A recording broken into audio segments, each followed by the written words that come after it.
Bonjour Père Dominique. Bonjour Jean-Jacques, bonjour à tous. On se retrouve une nouvelle fois dans ce programme. Maintenant, vous êtes habitués à nous suivre dans ce programme, cette continuation du livre 11 des écrits de Luisa Picarreta et tout particulièrement, on pourrait dire, je dirais d'une manière un peu plus médiatique, un espèce de spécial carême, à travers cet ouvrage, et puis tout particulièrement aussi, tu allais le dire, vas-y, je te laisse. Ce Rembrandt qui est magnifique derrière là, hein, où on voit chacun de nous, hein, embrassé par le cœur du Père, hein, par ces deux mains qui sont la miséricorde de Dieu, la tendresse de Dieu. Ouvrons nos cœurs, demandons au Saint-Esprit pour ce programme. Demandons au Saint-Esprit et puis dans la grâce aussi de se retrouver, comme d'habitude, c'est toujours une joie, un bonheur, de pouvoir partager des merveilles de Dieu, de pouvoir commenter ensemble tout ce que nous recevons, de se laisser éclairer par l'Esprit Saint et puis quelques nouvelles quand même, beaucoup d'annonces. Il y a des remerciements, quelques annonces, oui. Jean-Jacques, alors des remerciements d'abord pour tous les courriers, les amis, ceux aussi qui nous écrivent, qui visitent le site des enfants. Hein, depuis le Canada, merci, nous avons aussi des aides pour les enfants, sainterosedelima.com. Merci beaucoup, on a été très touchés. Et puis annoncer aussi que vous pouvez nous suivre sur Facebook. Hein, il y a 2 pages Facebook, hein, une qui est ouverte un petit peu à tous, et une autre qui est en projet pour développer cette spiritualité des disciples missionnaires, donc, qu'il y a dans le diocèse de Bordeaux, hein, déjà, et depuis de nombreuses années en Amérique latine. Comment vraiment témoigner de notre foi, partager, hein, avec une dimension kérigmatique, la mort d'amour de Jésus sur la croix, la puissance de sa résurrection et le don du Saint-Esprit pour annoncer aux autres, puisque la foi vient de ce que l'on entend. Donc, vous sachez qu'il y aura toute une formation, hein, sur les disciples missionnaires, comment devenir un disciple, comment être missionnaire. Mais entre les deux, amoureux. Hein, la page, c'est disciples amoureux missionnaires, puisque l'amour est vraiment le lien. Hein? Pour bien montrer justement qu'on est vraiment missionnaire, comme disait Benoît XVI, oui. que si on est amoureux de Jésus-Christ, et c'est l'amour donc qui nous permet, comme un débordement du cœur, justement, de pouvoir témoigner et annoncer cette bonne nouvelle, parce que sinon, effectivement, j'allais dire, on n'a rien à dire. On n'a rien à dire, et c'est très intéressant ce que tu dis, parce que on est disciple, on se met à l'écoute de Jésus, de l'Évangile, pour qu'il nous forme, pour que la puissance de son esprit fasse de nous des convertis, des vrais chrétiens et des missionnaires qui donnent témoignage, hein, qui partagent la parole de Dieu, comme le lépreux de cet évangile de dimanche. Guéri, on partage les merveilles de Dieu. Mais entre les deux, s'il n'y a pas cette dimension de l'amour, et on va voir que c'est la dimension mystique que nous donne par exemple le Carmel, les franciscains et Louisa, hein, dans la divine volonté, s'il n'y a pas cette dimension mystique, on va se récupérer beaucoup. C'est la vie intérieure de Jésus. C'est la vie intérieure de Jésus. C'est la vie intérieure que l'on vit dans la divine volonté, justement. Voilà. Qui va nous permettre de... Qui va nous réveiller notre cœur et garder la ferveur, l'enthousiasme de la foi que nous voulons annoncer au monde. Et l'humilité, et cet état de victime, de vie cachée aussi, hein, parce que souvent quand on est missionnaire, y a la gloriole peut s'y mettre un peu, l'orgueil, et hein, on a les dons du Saint-Esprit, et ça, on n'y coupe pas. Hein. Et finalement, si je n'ai pas l'amour, je ne suis rien, même si je parle en langue, même si je fais des miracles, même... Vous êtes d'accord avec nous, hein? Bon, mais il y avait une dernière chose à annoncer, c'est justement, Jean-Jacques, tu vas aller le 3 mars et vous allez vous retrouver avec le Père Stéphane Simon, hein, dans le diocèse de Saint-Étienne, à la chapelle Notre-Dame du Bon Souvenir, du Bon Secours, avec les pères, place des pères, pardon, hein, et ça va être un moment très beau, hein, dans la divine volonté, organisé par nos amis de là-bas. Et justement, sachez, et ça c'est très important, et je demande pardon d'avoir oublié plusieurs fois de le dire, hein, vous pouvez trouver dans Les Enfants de la divine volonté tout le travail qu'ont fait Isabelle et Claudine Claire, qui ont mis les 36 volumes de Louisa en audio. Voilà, c'est un gros travail. C'est un travail énorme. Donc on est que Dieu les reconnaissant. bénisse. Et puis, quelle opportunité, quelle possibilité nous avons de pouvoir écouter et entendre, recevoir ce message audio.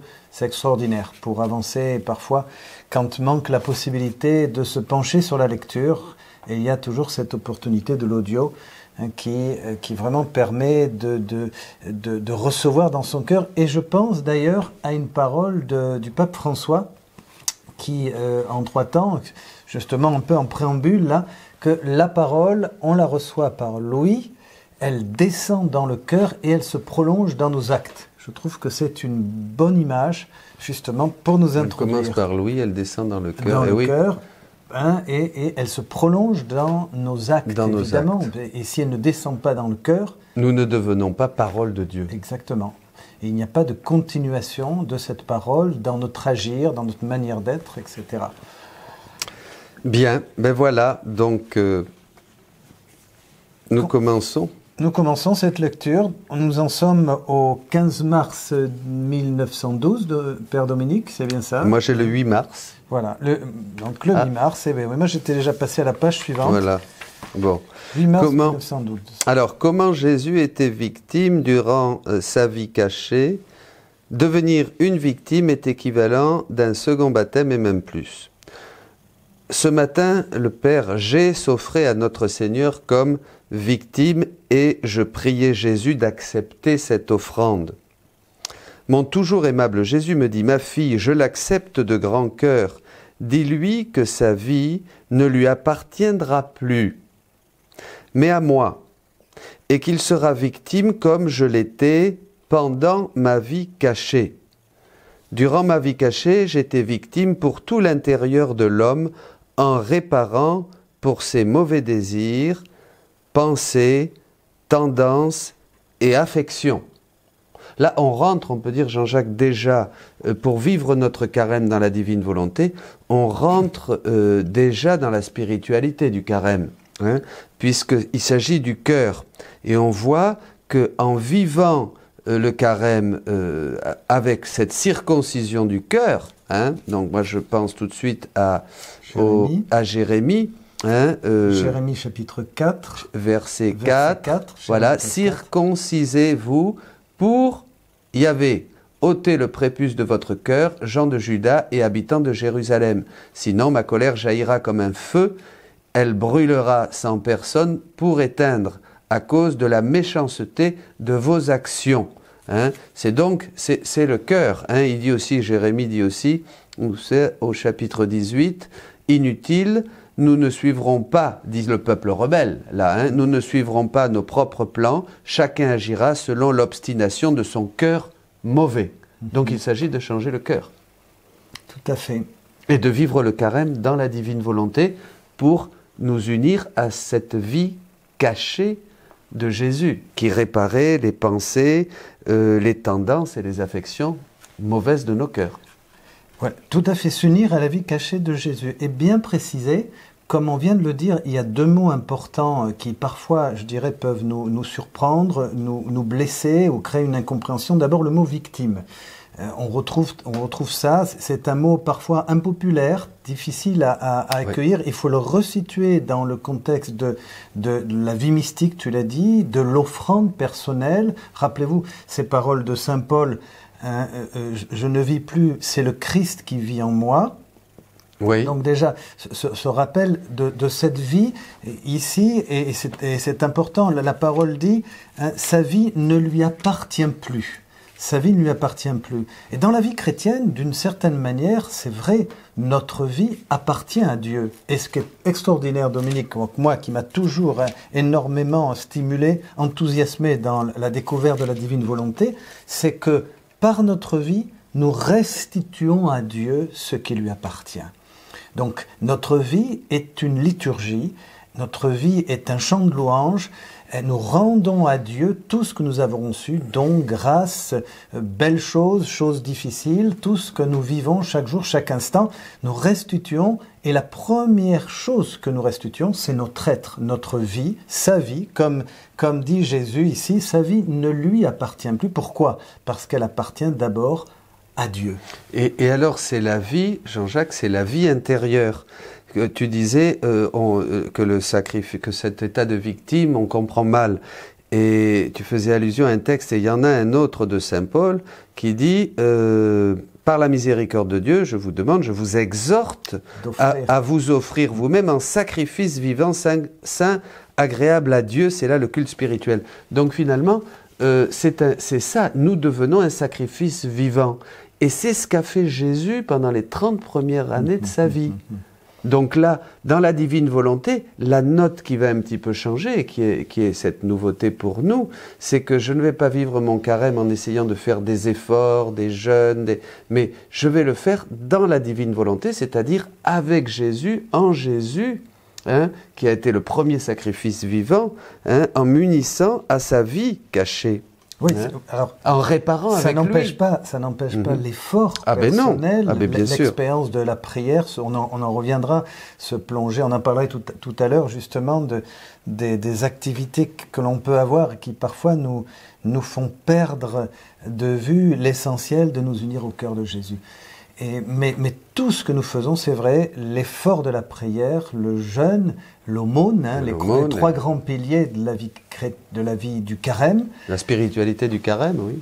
Que justement, c'est ça ce qu'il y a de pertinent, elle trouve une nouvelle dimension encore plus forte, plus puissante, dans l'élan de la divine volonté, dans la réparation. Dans la réparation, oui, avec Jésus, oui, tout à fait. Et alors, on va voir justement après, ensuite, le Seigneur dit à Luisa, « Ce que l'homme fait extérieurement n'est autre que l'expression de son intérieur. » Alors là, c'est la vraie circoncision.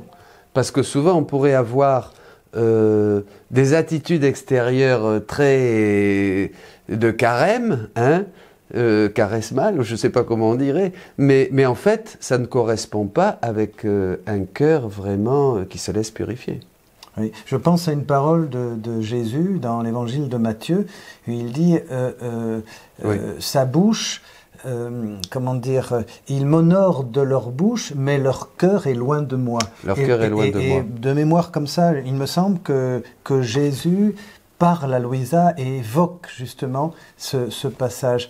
Et effectivement, la bouche, donc une manière de vivre superficielle, une manière d'être, une manière de paraître, et un cœur qui n'est pas purifié, un cœur qui reste égoïste, orgueilleux, ce que nous sommes souvent, parce qu'il faut bien le reconnaître que justement notre vie chrétienne, c'est cet ajustement continuel, et combien de fois, je veux dire, en tout cas je parle pour moi, on peut faire l'expérience de cette superficialité et de savoir et de vérifier que notre cœur n'est pas toujours pleinement ajusté à ce que nous voulons dire, faire et être pleinement dans la lumière de l'Esprit Saint. Et Jésus dira que les mauvaises choses ne viennent pas de l'extérieur, mais même les bonnes, on pourrait dire, ne viennent pas de l'extérieur, nos bonnes actions. C'est notre cœur.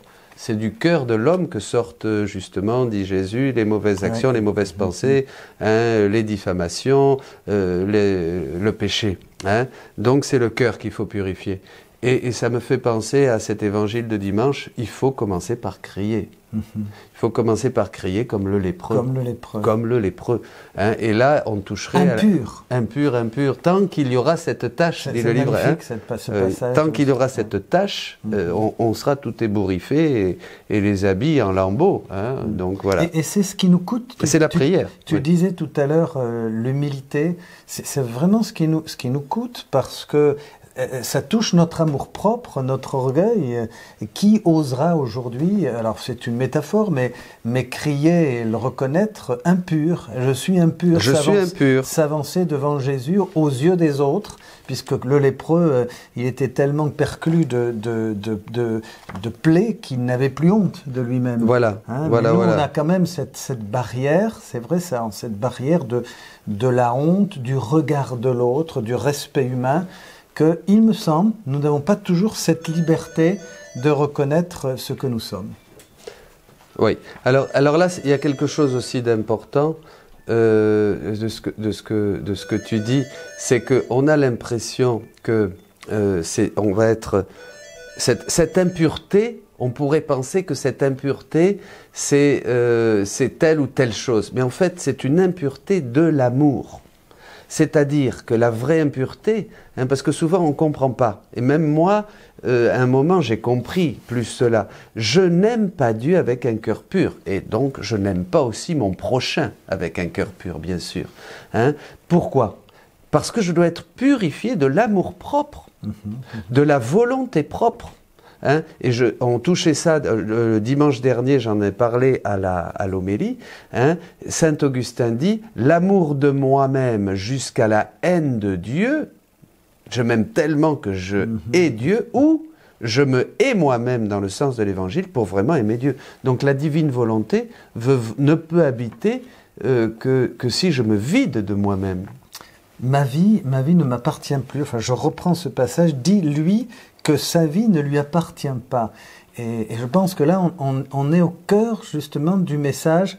C'est bien ce que tu as. Oui. Au cœur vraiment de ce message que Jésus laisse passer, en tout cas à Louisa, et qui va tout à fait dans le sens de ce qu'on voudrait exprimer du carême. C'est quand même un dépouillement de notre volonté propre, de notre amour propre, un appauvrissement. Oui, c'est vrai. Et il n'y a pas d'autre voie pour nous attacher au Christ, pour nous attacher à Dieu. Sinon, je continuerai à donner de moi-même, à donner de mon superflu. Et je croirais être très pieux, je croirais être très généreux, être dans la prière. C'est le pharisien. Donc, en fait, c'est quand même une porte étroite. C'est le pharisien. Fais, Seigneur, que moi, je ne suis pas comme cet homme qui est penché, qui a le front sur la terre. Moi, je jeûne tous les jours, je fais ma prière 3 fois par jour, etc. C'est l'orgueil de l'attitude du pharisien. Voilà. Alors souvent on se dit comment je peux être libéré ? Comment, vous qui nous écoutez, comment être libéré ? Et ça va peut-être choquer un petit peu. Qu'est-ce qui peut nous libérer vraiment de nous-mêmes ? Il n'y a que la croix et l'épreuve. C'est-à-dire ce qu'on n'en a pas choisi. C'est souvent à travers une maladie, à travers la perte d'un être cher, à travers quelque chose, une crise économique, même dans la famille, à travers des choses qui vraiment nous mettent au pied du mur, nous appauvrissent et où nous perdons toutes nos sécurités. Parce que c'est facile quand on a la santé, quand on est bien, quand on a des sous, quand on sait prier, quand on a été formé avec une bonne spiritualité, avec la théologie, quand tout le monde nous aime autour de nous aussi, pas de persécution, évidemment c'est facile d'être un bon chrétien. Et c'est ce qu'on veut de toute manière, c'est ce qu'on recherche. C'est ce qu'on recherche naturellement, au lieu de rechercher le bonheur de Dieu, la joie du Christ, nous recherchons notre bonheur automatiquement, en Dieu. Oui, notre bonheur personnel déjà, encore que bon, et oui, alors d'une manière après chrétienne. Et spirituelle, notre bonheur spirituel. Et notre bonheur spirituel. Ça va bien, quoi. Nous avons une vision fausse de l'épanouissement de la vie chrétienne. Nous avons une vision, et que malheureusement parfois, peut-être nous les prêtres, nous n'osons pas dire, tu l'as dit tout à l'heure, le mystère de la croix, le mystère de la rédemption, de la sanctification, de l'état de victime. Nous n'osons pas prononcer certains mots, et j'en demande pardon, peut-être par ce manque d'audace. Et alors, il ne faut pas se plaindre après qu'il y a une confusion aujourd'hui dans un monde où on ne veut plus souffrir, où on ne veut plus souffrir sa vie, ou alors il faut absolument éviter les mots de victime et de péché. De péché, de victime, de parce qu'on risque de culpabiliser. On a peur de dire, moi le premier, je demande pardon, souvent on a peur de dire à certains fidèles et chrétiens, il faut aller doucement, alors il ne faut pas, faut pas trop, et puis on ne montre pas le vrai sens de l'épreuve, le vrai sens de la maladie, et on ne le dit pas. Alors évidemment, ça crée de la confusion, et pour beaucoup, Dieu devient mort. Dieu devient mort parce que, il ne rentre pas dans cette lumière du Seigneur qui jaillit de la croix. Il ne rentre pas dans cet esprit mondain. Il rentre dans l'esprit, oui. C'est l'esprit mondain, ce que tu es en train de dire, c'est une... Dieu ne rentre pas dans l'esprit mondain. Oui, bien sûr. C'est l'esprit mondain qui prend de plus en plus d'importance et dans lequel on insère, on inclut notre vie chrétienne, l'espace de Dieu. Bon, on va continuer. Alors on va continuer. Donc, ce que l'homme fait extérieurement n'est autre que l'expression de son intérieur. Si autant de mal peut se voir à son extérieur, qu'en est-il de son intérieur, évidemment? Réparer pour l'intérieur de l'homme me coûta très cher, dit Jésus. Il m'a fallu le faire durant 30 ans.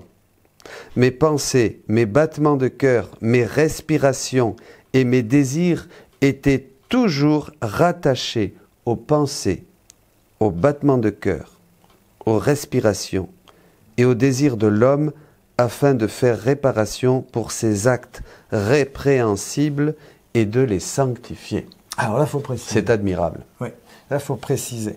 Bien comprendre que, parce que, d'abord, premièrement, d'un point de vue biblique, c'est très éclairant de comprendre ces 30 années à Nazareth, ou plus, toute cette vie... Qu'on ignore, on en parle très peu. Toute cette vie personnelle de Jésus qui s'est laissé enseigner, guider auprès de Marie, qui a reçu ce message, qui a appris à travailler avec Joseph, qui a grandi en sagesse, en intelligence, comme dit l'Écriture, au milieu d'une sainte famille.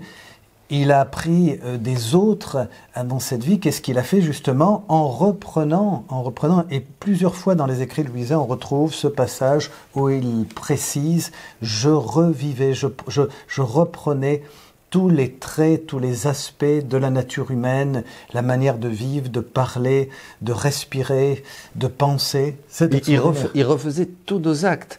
Hein, c'est-à-dire qu'à partir du moment où le Verbe de Dieu, la deuxième personne de la Trinité, se fait chair, tous ses actes, même un clignement des yeux, sa respiration, les battements de son cœur, le travail de ses mains dans la menuiserie, le fait de bouger des doigts, le fait de bouger des doigts, tout était fait pour nous, pour que maintenant, dans la divine volonté, nous puissions le faire.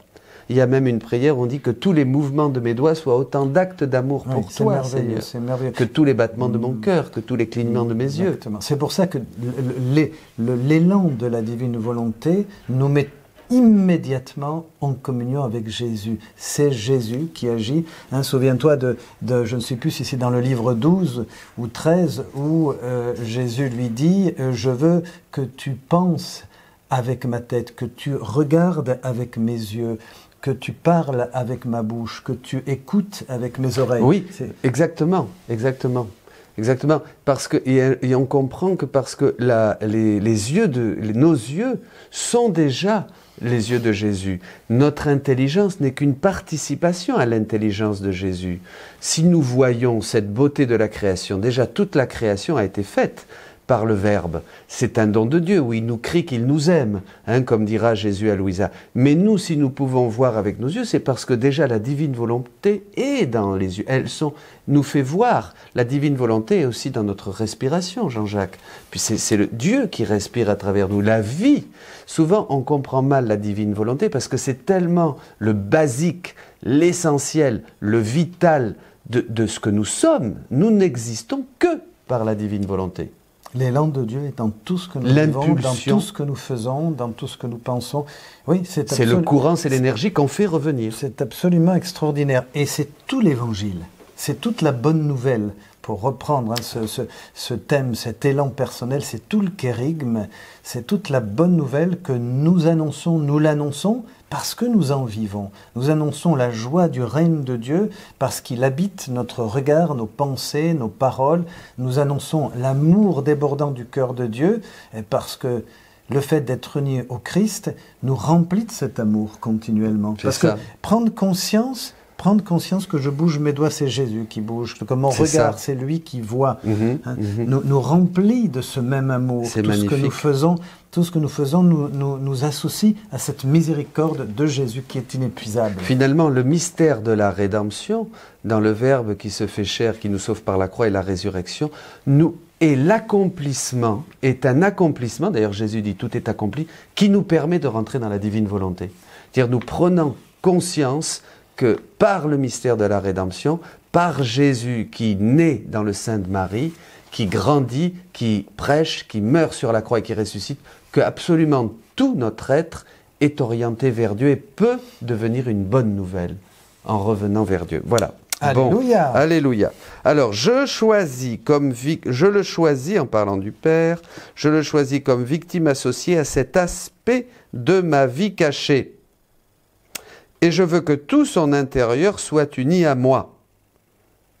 et offert à moi avec l'intention de satisfaire pour les fautes intérieures des autres créatures. On a une bonne spiritualité de carême, là. Oui, tu veux bien continuer? Je continue. C'est à bon escient que je fais ainsi, puisqu'en tant que prêtre, il connaît mieux que quiconque l'intérieur des âmes et toute la pourriture qui s'y trouve. Ainsi, il comprendra mieux combien mon état de victime m'a coûté cet état auquel je veux qu'il prenne part. Et non seulement lui, mais aussi d'autres qu'il approchera. Donc, vivre le carême, c'est prendre part à ces réparations de Jésus. C'est un peu ce qu'on a dit, oui. C'est vraiment s'associer. Pour les autres. Exactement. Pas pour nous. Ce qu'on disait tout à l'heure, ce n'est pas mon carême personnel, je m'unis à Jésus pour une fécondité. De toute manière, c'est toujours... Jésus le dit dans l'évangile de Jean, au chapitre 15, pour que vous donniez beaucoup de fruits. La vie chrétienne n'a de sens qu'à partir du moment où il y a vraiment une fécondité. Voilà, ça c'est sûr, c'est ça. Tu es d'accord avec moi? Tout à fait, c'est merveilleux.